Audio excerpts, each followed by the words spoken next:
Hey guys, happy Thursday here. It's Brett with Directors. Thanks for joining our live event here. So, always like to pick a topic, kind of chat through a few things. So, today I wanted to talk on rehab loans, portfolio loans, or holdback loans. So I'm sure you've seen out there, listings that mention cash only or rehab loan only because they're maybe not in perfect condition. That's not always the case though. There definitely are other options to it. But I think for a lot of clients, they're like not really sure how can I look at this style property? How can I potentially close on it? And again, there's maybe three different categories of loans that you can look at. So I wanted to talk through those for us and then kind of talk about some of the pros and cons or differences of those three structures. So, what we have for us is we have, the first one would be a traditional rehab loan. Then we'd have a portfolio loan. Then we'd have what we call a holdback.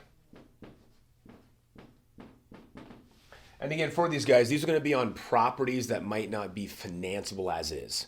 Now that could be something where it's just very old property, it's outdated, it's missing flooring. There's, deferred maintenance issues in that sense. It could be something, it's a brand new property that just didn't quite get finished construction wise. So there's different times that it might be deemed unfinanceable. But one thing I like to point out is there is a lot of homes that are old, outdated, maybe something you don't want to live in, but technically we could. For example, super old, kind of gross, nasty carpet, but there is technically flooring.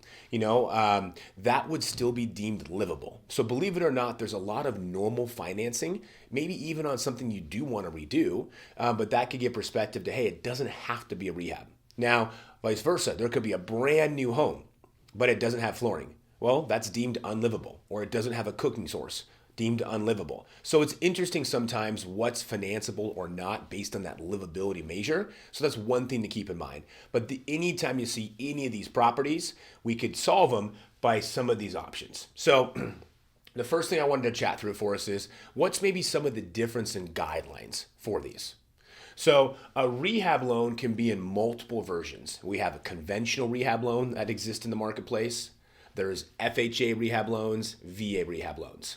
So again, those traditionally follow similar guidelines to a regular conventional FHA and VA. And when I mean similar, whether that's how much down payment do we need overall? What credit scores do we need? The debt to income ratios. Now there is things that are going to be a little bit tighter on a rehab version of those products, but in general they're similar. So again, for a rehab loan, the biggest difference for say a VA rehab versus a VA traditional house is going to be when we look at the price. I may buy a home for $400,000. Well, if it's a rehab, we might need to factor in the $400,000 price and 20, 30, 50 grand worth of work. So that's going to change things a little bit. So if there was a down payment, it's going to be based on the total acquisition cost. How much to buy, how much to improve. So that's going to be one main difference there.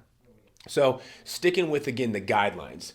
As we get into portfolio loans typically are going to be a little bit heavier down payment, but it's equity based. And what I mean is by this, they're going to normally want to see, quote, 20% down, but that can be a combination of physical cash and what they call the after repaired value, ARV. So again, let's say we're buying something for $400,000.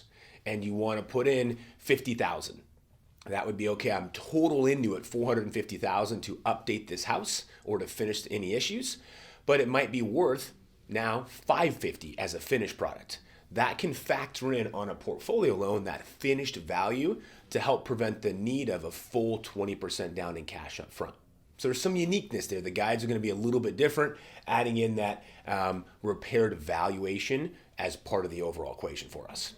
Now, the other thing you'll see is on portfolio, again, they like a little bit bigger equity position. However, there is flexibility on the guidelines. It maybe is not going to be as strict as an FHA or a VA from a qualifying or income perspective, because portfolio is something where the bank holds it on their own cash. So typically with the portfolio loan, it's important to note once that construction or improvement or update is done, it would be refinanced into a permanent mortgage. So more of a two-step. So that's a little difference there in the portfolio. Now, on a holdback. So a holdback, one of my favorite options, this is going to be a normal loan. It just has a holdback feature, meaning it could be an FHA, a VA, a conventional that has normal guidelines, normal interest rates, normal closing timelines. We just add a holdback feature to it. So essentially how that holdback feature works is, let's say there was a few items called out, such as a roof. Okay, hey, the appraisal came in, it's unfortunately not financeable as is due to roof issues. Well, instead of going into a full-blown rehab loan, we could say, let's get 2 bids for the roof. Take those bids and say, okay, it's going to cost approximately $15,000. Let's hold that cash back, whether that's from the seller or from the buyers. Now that allows us to again close a regular loan with regular fees on a regular timeline, but holding that money back allows us to close it, finish the work, and then disperse that money to cover the work. So again, there's kind of 3 different breakdowns here, guys. Those are some of the basic guidelines. So what do we want to look at for rates and terms? So in order of terms and rates, the holdback, as I mentioned, guys, that's going to be just like a regular loan. So there's not extra cost or fees or rate increase. So traditionally, this is that first tier I like to look at is, hey, if a home's a little bit unfinanceable as is, if it's relatively small or quick items to fix, the holdback's my go-to because it doesn't have a difference or increased cost in rate or fees for the client. The next one is going to be rehab loans. Again, as these follow conventional Fannie Mae FHA guidelines, they're relatively simple, but they are going to be a little bit of an elevated rate over a traditional conventional FHA or VA because of that construction or rehab feature to it. So that would be tier 2. Now, portfolio loans are going to be typically the highest in rate of these 3 options, but they again give a lot more flexibility to a product that could be, a little bit more repairs or changes needed. And I'll dive into that piece for us too. So that kind of gives you a little idea of the tiering of these based on rates and fees. Now, how about speed of closing? So, because a lot of times as you're negotiating an offer, how quick we can close can be big. So again, a holdback, it's a regular loan. It just has the holdback feature. So a normal closing is possible. I've done these loans as quick as 2 weeks. So that's one element that's not going to be negative. Portfolio, again, since it's funded directly by the bank's own capital, we can close relatively fast. Same thing, we've done a lot of portfolio loans in 2 weeks, maybe even a little bit less than 2 weeks.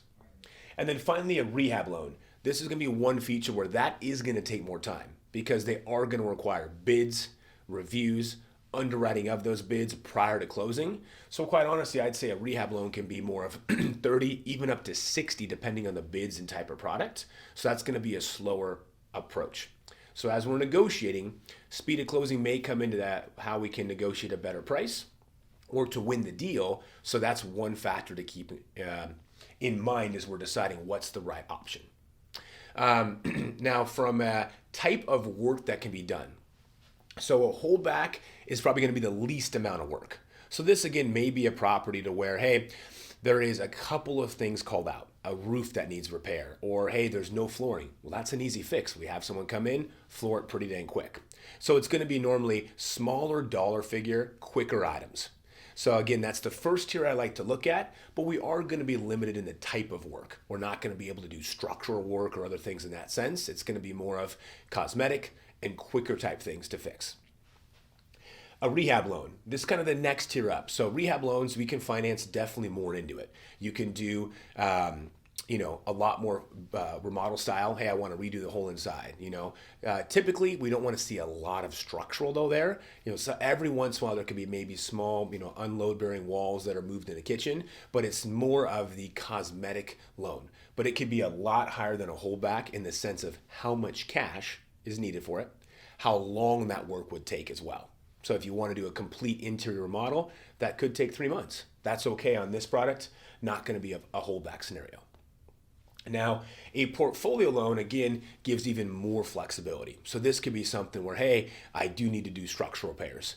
I do want to do a bigger remodel, or I need to, maybe even finish a build. Say I've seen sometimes a home that's halfway through construction, tougher to do on the others, portfolio will do it. So this is again going to give us the most flexibility on what type of work we can do to the property, the timeline it takes, and the overall cost for us. So that's going to be a big factor is what does the property of interest need? How much does it cost? and what's the timeline to complete it for us. So that's going to be a few things to factor in. How do offers look from the seller's perspective? I know we talked on the timing of it. So again, I think a holdback could be a great aspect because a lot of times the seller's thinking, what steps are required that may prevent or cause an issue for this offer actually closing?